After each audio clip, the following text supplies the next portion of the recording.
Assalamualaikum warahmatullahi wabarakatuh. Saya Abdan Rizal Fahmi dengan nomor NPM 212200031 ingin sedikit menjelaskan tentang perkembangan masa dewasa.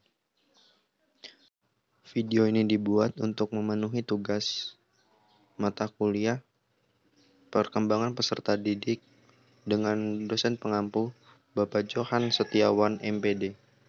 Perkembangan masa dewasa awal. Dewasa awal merupakan masa peralihan dari masa remaja menuju masa dewasa. Peralihan dari ketergantungan masa mandiri, baik dari ekonomi, kebebasan, menentukan diri, dan pandangan masa depan lebih realistis. Secara hukum, seseorang dapat dikatakan sebagai orang dewasa awal saat menginjak usia 21. Lain pula yang dikatakan oleh Sandrock, bahwa masa dewasa awal adalah istilah yang kini digunakan untuk menunjukkan masa transisi dari remaja menuju dewasa. Rentan usia ini berkisar antara 18 tahun hingga 25 tahun. Masa ini ditandai oleh kegiatan bersifat eksperimen dan bereksplorasi. Transisi dari masa remaja menuju masa dewasa diwarnai dengan perubahan yang berkesinambungan. Masa dewasa awal adalah masa pencarian, penemuan, pemantapan, dan masa reproduktif, yaitu suatu masa yang penuh dengan masalah dan ketegangan emosional, periode isolasi sosial, periode komitmen, dan masa ketergantungan perubahan nilai-nilai keaktivitas dan penyesuaian diri pada hidup yang baru. Sebagai seorang individu yang sudah tergolong dewasa, peran dan tanggung jawab tentu makin besar dan makin tambah besar. Adapun ciri-ciri masa dewasa menurut Harlock. Yang satu, masa dewasa awal merupakan suatu usia produktif.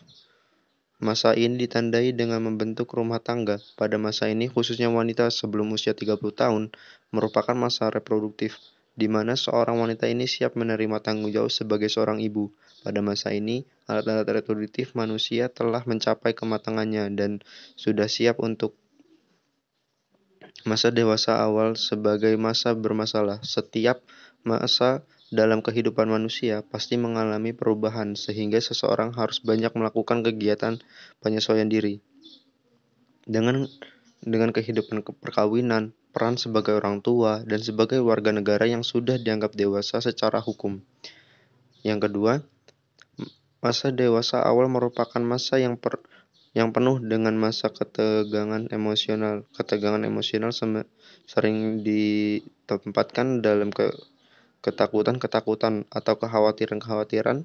Ketakutan atau kekhawatiran yang timbul ini pada umumnya bergantung pada pencapaiannya penyesuaian terhadap persoalan yang dihadapi pada suatu saat tertentu, atau sejauh mana sukses atau kegagalan yang dialami dalam penyelesaian persoalan. Yang ketiga, masa dewasa awal sebagai masa ketergantungan dan perubahan nilai. Ketergantungan di sini mungkin ketergantungan pada orang tua, lembaga pendidikan yang memberikan beasiswa, atau pada pemerintahan karena mereka memperoleh pinjaman atau biaya pendidikan mereka. Sedangkan masa perubahan nilai masa dewasa awal terjadi karena beberapa alasan seperti ingin diterima pada kelompok sosial, kelompok orang dewasa, kelompok sosial, dan ekonomi orang dewasa. Yang kedua, yaitu perkembangan masa dewasa madya. Masa dewasa pertengahan atau middle age atau usia madya atau disebut juga setengah baya atau parubaya adalah masa usia antara 40 sampai 60 tahun yang biasanya ditandai oleh adanya perubahan fisik, mental, dan minat. Menurut Harlock, masa dewasa madya merupakan sebuah masa yang unik karena terjadi loss and gain balance. Pada masa tersebut, loss and gains terjadi seimbang baik pada aspek biologis maupun sosiokultural seperti pendidikan, karir, dan relationship.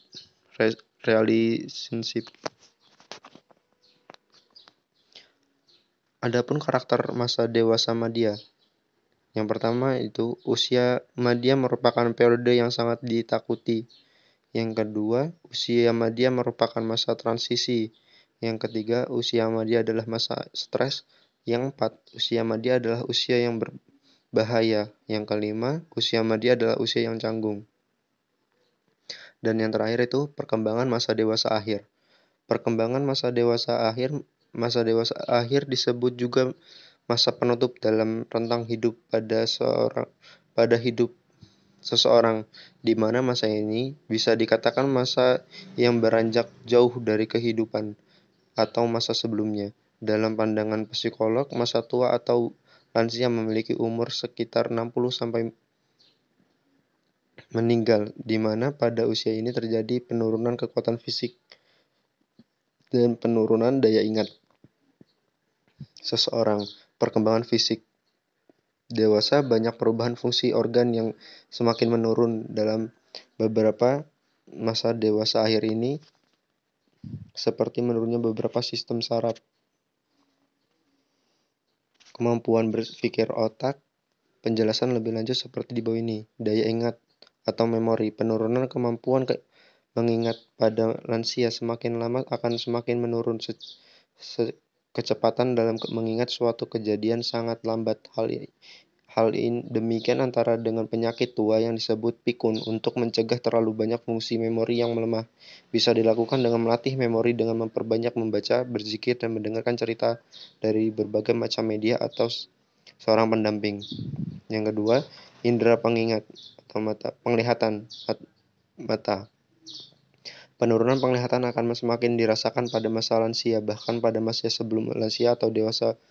Tidak sedikit dari seorang mengalami rabun jauh ataupun rabun dekat. Pada umumnya di masa ini lansia akan menderita presopia atau tidak bisa melihat objek dalam jarak jauh. Indera pendengar atau telinga. Di masa dewasa akhir ini seorang akan kehilangan kemampuan mendengarkan suatu ucapan atau bunyi dengan jelas. Karena di masa ini penurunan pertumbuhan saraf dan organ basal. Penurunan tersebut mengakibatkan matinya rumah siput yang terletak di dalam telinga. Yang keempat, indera peraba. Berkurangnya kepekaan yang diperoleh oleh kulit pada masa lansia karena perubahan yang dialami seorang lansia. Kulit terjadi semakin kasar dan mengkerut, sehingga seorang lansia sulit membedakan benda yang ia pegang. 5. Daerah bagian kepala. Berubahnya daerah pada bagian kepala merupakan hal yang wajar yang dialami seorang lansia, dan perubahan demikian merupakan perubahan yang paling mudah untuk didapati atau kita lihat dengan mata telanjang, perubahan daerah kepala. Itu tadi tentang pembahasan tentang perkembangan masa dewasa. Mungkin hanya itu yang dapat kami sampaikan. Saya akhiri. Wassalamualaikum warahmatullahi wabarakatuh.